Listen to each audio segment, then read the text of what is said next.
kam në studio këshilltarin ekonomik në Partinë Demokratike, Dorian Teliti. Mirë se erdhët. Faleminderit për ftesën.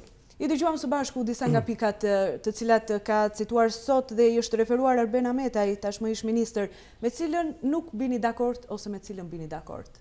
Praktikisht kemi këndvështrime të ndryshme, opozita me mazhorancë për sa i përket treguesve kryesor makroekonomik dhe gjithashtu dhe zhvillimeve të vitit të fundit, po dhe të viteve të fundit. Kemi pasur dhe kemi qëndrime të ndryshme, por qëndrimet e opozitës shqiptare gjithmonë të argumentuara me fakte dhe me shifra. Kryeministri Ahmetaj krenohet për rritje ekonomike në vitin 2018, po është e vërtet, viti 2018 do ketë një rritje ekonomike të rreth 4%, por ama ajo që është për të shqetësuar është fakti që është rritje thjesht statistikore dhe nuk është një rritje gjithëpërfshirëse dhe që ndihet nga gjithë konsumatorët, nga familjet dhe nga bizneset. Pse e themi ne si opozitë të gjë? Janë tre elementë të cilën ne i kemi trajtuar edhe në studion tuaj disa javë më parë. Energjia elektrike, projekti i Tapit dhe hidrocentrali i Devollit, me gjithë kaskadet e saj, kanë një ndikim në rritjen ekonomike prej 2%. Pra, nëse ne s'do të kishim rreshtet që kanë rënë gjatë këtij viti, që kanë qenë atipike të 27 viteve, po të mos kishim, që janë 67% më të larta se viti kaluar rreshtet, automatikisht edhe prodhime. Po të mos kishim projektin TAP që nuk është firmosur nga qeveria Rama, por nga qeveria Berisha. Po të mos kishim hidrocentralin e Devollit që nuk është firmosur nga qeveria Rama, por nga qeveria Berisha. Dhe njëkohësisht do të them diçka për prodhimin e energjisë elektrike, prodhohet nga ato hidrocentrale që kjo qeveri i ka anatëmuar aq shumë, nga hidrocentralet private të ndërtuara dhe të miratuara nga qeveria paraardhëse, pra këto tre element përbëj gjysmën e rritjes ekonomike. Nëse ne do të kishim këto tre element që nuk varen absolutisht nga politika dhe qeverisë aktuale, atëherë rritja ekonomike sot në Republikën e Shqipërisë fatkeqësisht do të ishte zyrtarisht 2%.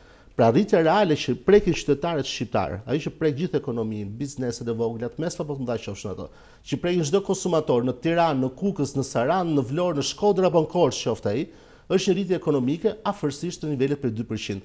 Prandaj kjo rritje ekonomike nuk ndihet nga ana jonë, nuk ndihet nga konsumatori, nuk ndihet nga biznesi, nuk ndihet nga gjithë ekonomia dhe nga performanca e saj, treguesit të cilës e mbështesin qëndrimin e opozitës. Sepse edhe neve sot, në bazuar në vetë të dhënat zyrtare të qeverisë shqiptare, kemi konstatuar që mbi 15.000 biznese kanë falimentuar gjatë vitit kaluar Republikën e Shqipërisë. Dhe nuk është shqetësues dhe gjithmonë argumentimi që merr nga qeveria, janë mbyllur kaq, po janë hapur dhe kaq të tjera. Jo, nuk është ky argumenti. Fakti është pse në vitin 2018 kanë falimentuar 62% më shumë biznese sa viti 2017. Është po e njëjta qeveri, ka të bëjë me keq menaxhimin e qeverisjes, me keq përcjelljen e politikave, ata shtyquen edhe politika që ndjek qeveria, se politika nuk janë thjesht aksione, dhe të perceptivit negativ që ka ekonomia, që kanë aktorët ekonomik tek ekonomia dhe politikbërjat, konkretisht tek qeveria.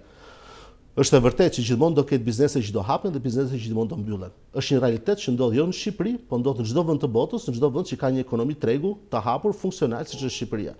Ajo që është shqetësuese, apo që do ishte lavdëruese në rastin e kundërt, është që numri i bizneseve që mbyllen në një vit të caktuar të jetë më i ulët se sa i vitit paraardhës. Konkretisht viti 2018 ka rezultuar që bizneset që mbyllen, që kanë ulur shqepenin, si pasojë të taksidarëve, si pasojë të taksave të larta, si pasojë të çmimit të energjisë të rritur, e faturës së ujit të rritur, si pasojë të taksave lokale të rritura me 2-3 herë, të tabelës, së pastrimit, të gjitha këtyre me radhë. Po edhe për faktin që janë futur në skemën tinzare të TVSH-s, me uljen e kufirit të TVSH-s, kanë pasjell fakti që bizneset që mbyllen në vitin 2018 janë 62% më të larta si numër krahasuar me vitin paraardhës. Arritje do ishte nëse vitin 2018 mbyllën afërsisht 9.200-9.300 biznese, në vitin 2017, në 18 do mbylleshin 7.000, të mbylleshin 6.000, pra të ishte me trend ulës. Gjithmonë do ketë biznese që do mbyllen, siç do ketë biznese që hapen. Por trendi i bizneseve që mbyllen duhet të vijë që të njëjë në rënje. Ky do ishte sukses i politikës. Fakti që ka ndodhur e kundërta tregon dështim të politikës. Nga ana e biznesit ishte kjo pikpamje, le të themi. Nga ana e konsumatorit, ne e di shumë çfarë bën konsumatori sot. E pam tryezën e vitit të ri të qytetarëve shqiptar.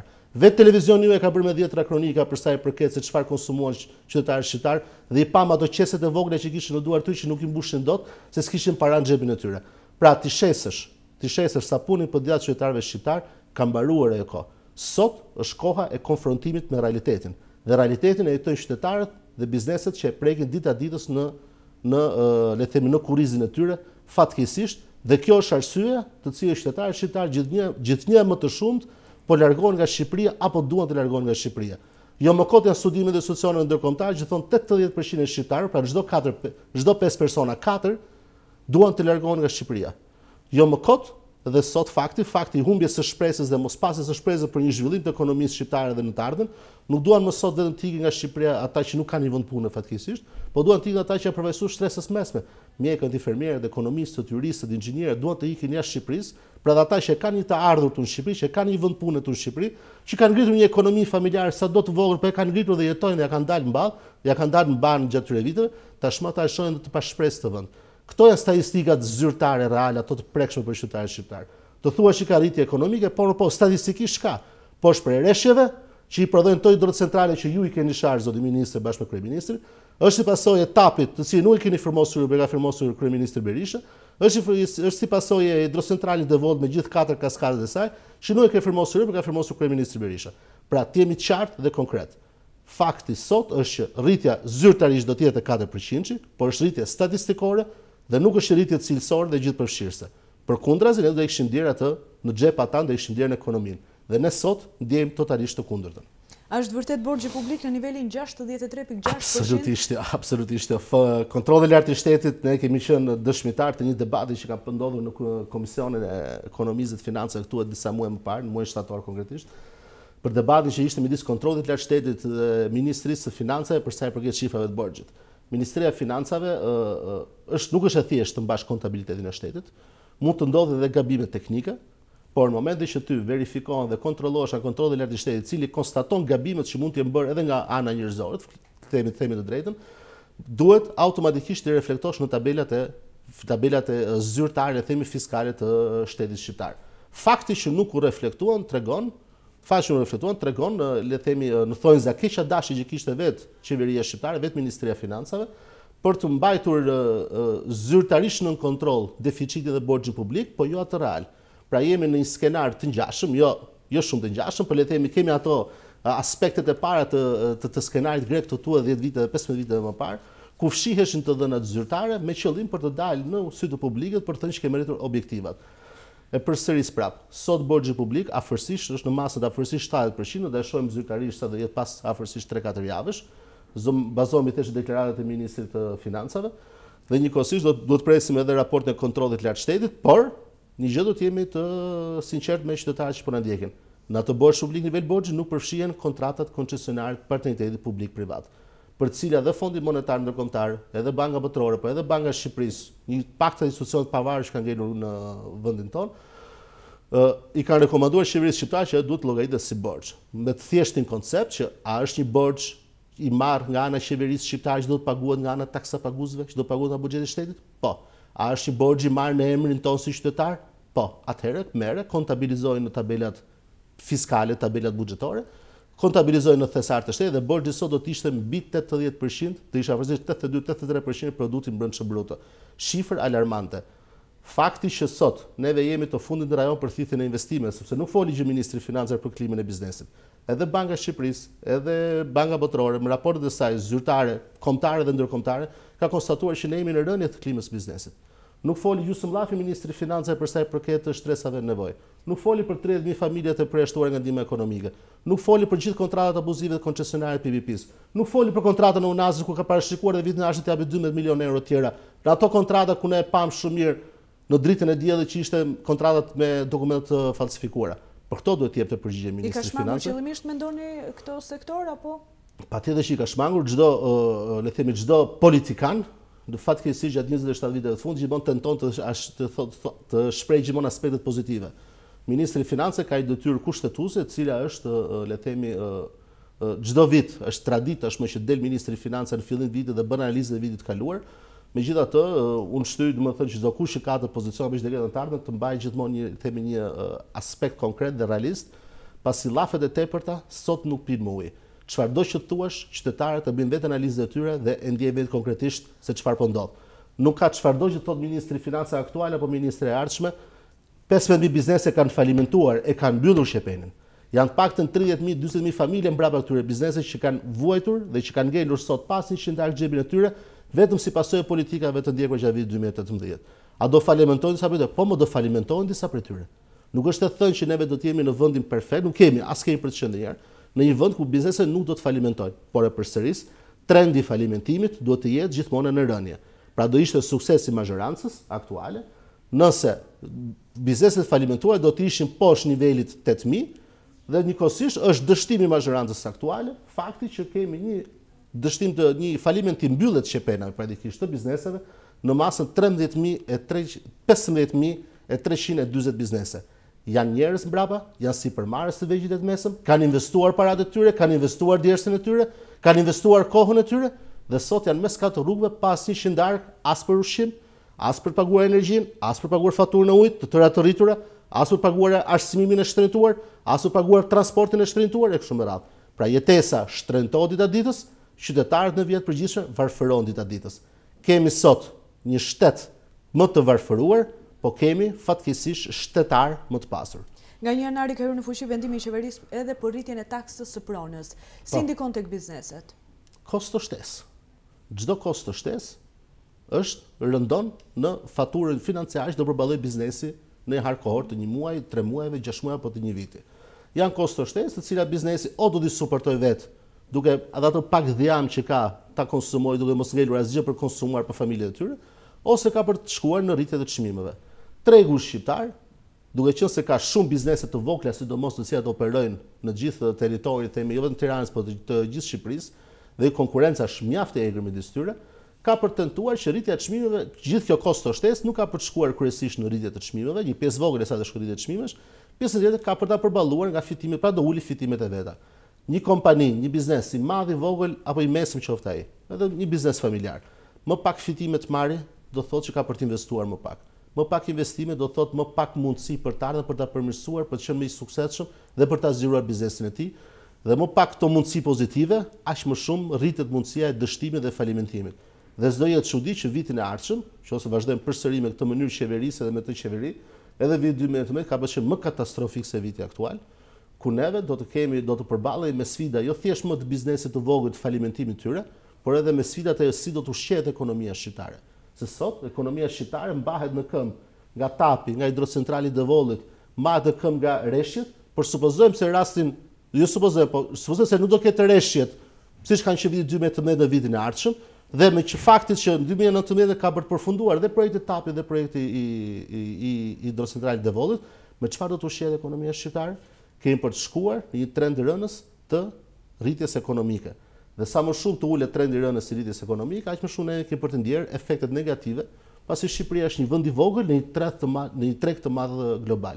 Dhe njëkohësisht do të kemi parasysh dhe zhvillime në tregjet ndërkombëtare, të cilat parashikojnë që periudha fatmesme mos jenë aq pozitive, ndryshe nga çka qenë deri vitin 2018, kur tregjet ndërkombëtare ishin mjaft suria e vendeve të zhvilluar dhe vendet që ishte mjaft pozitive, po një pritshmëri negative e curisë së zhvillimeve të tyre ekonomike ka për të reflektuar automatikisht edhe në ekonominë shqiptare.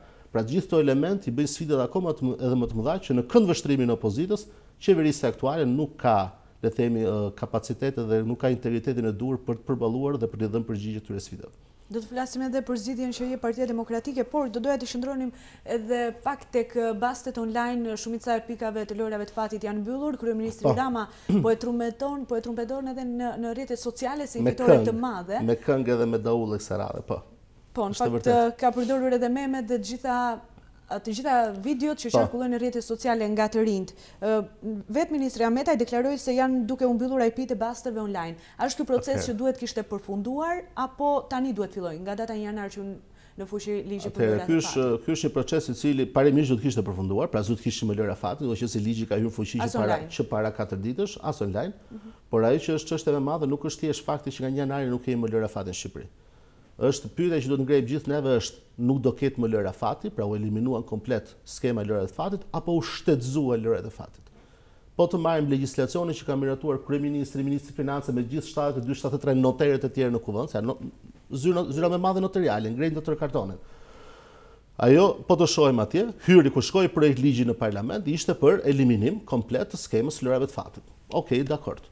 Ishte bërë një problematik prej vitesh tashmë në tregun shqiptar, rëndohej gjithnjë më shumë vit pas viti.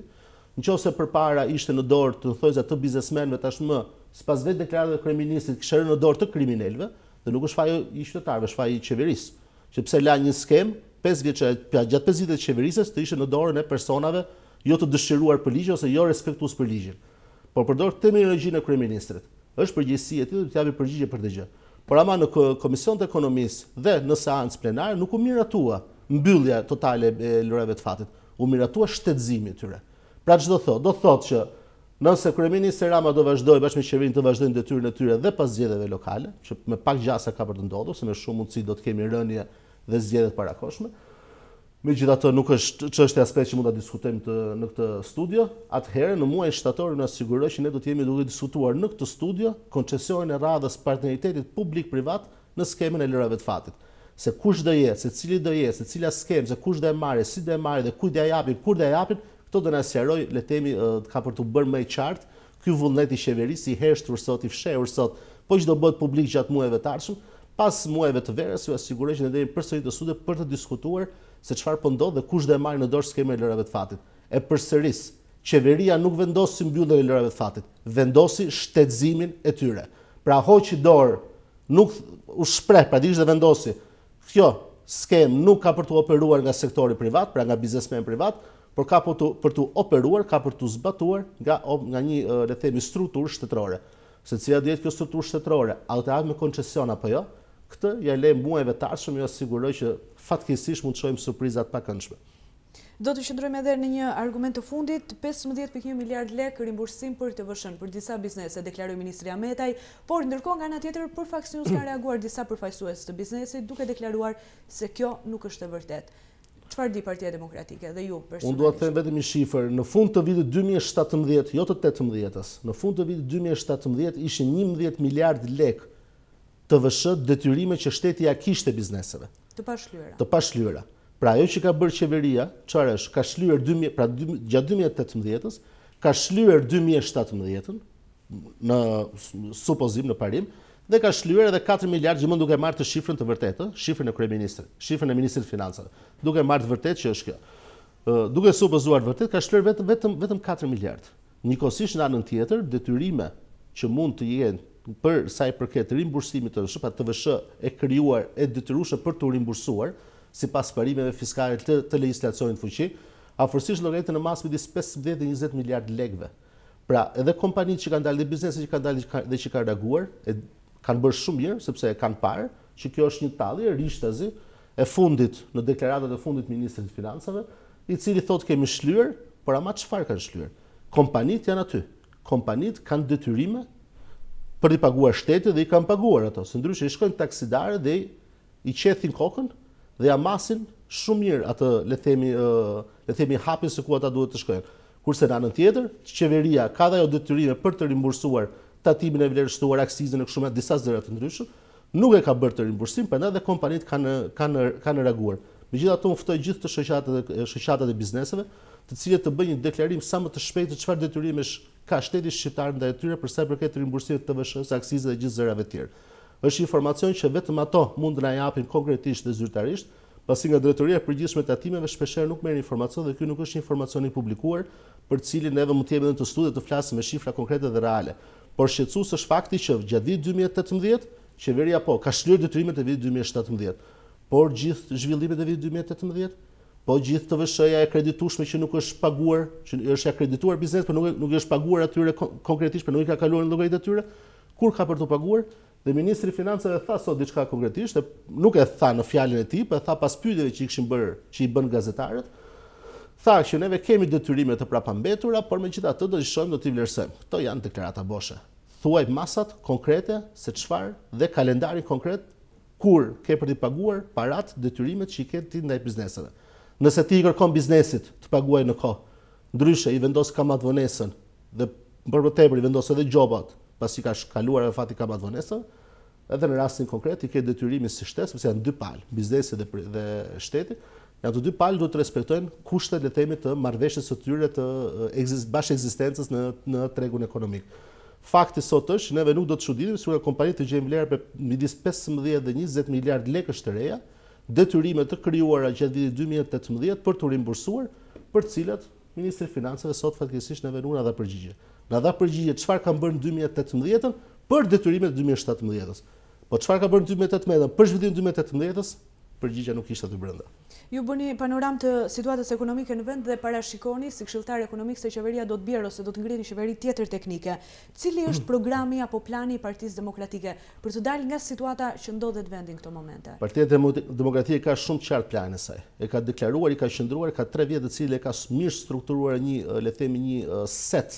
set programor të saj për sa i përket zhvillimit të ekonomisë përgjithësisht, por edhe sektorëve të ekonomisë. Pra ajo që ka nevojë sot për më tepër që po flasim edhe për çështjet e biznesit është themi çlirimi i tregut nga kapja, çlirimi i tregut ku çdo kush që ka dëshirë dhe ka ambicie për të bërë biznes, jo të jemi, nuk po themi që do krijojmë shtetin social, s'është e pamundur, nuk krijojmë shtetin social dhe ne jemi parti e djathtë, por ne jemi për shanset e barabarta. Pra ne mund të themi që ne dy do jemi të barabartë, ama shanset tona do të jenë të njëjta, do të jenë të barabarta. Ku çdo kush të konkurrojë në treg dhe të jetë i suksesshëm ose jo në varësi të aftësive që ai ka, jo në dorën e qeverisë, të taksidarëve apo të le themi konkurrencës së pandershme.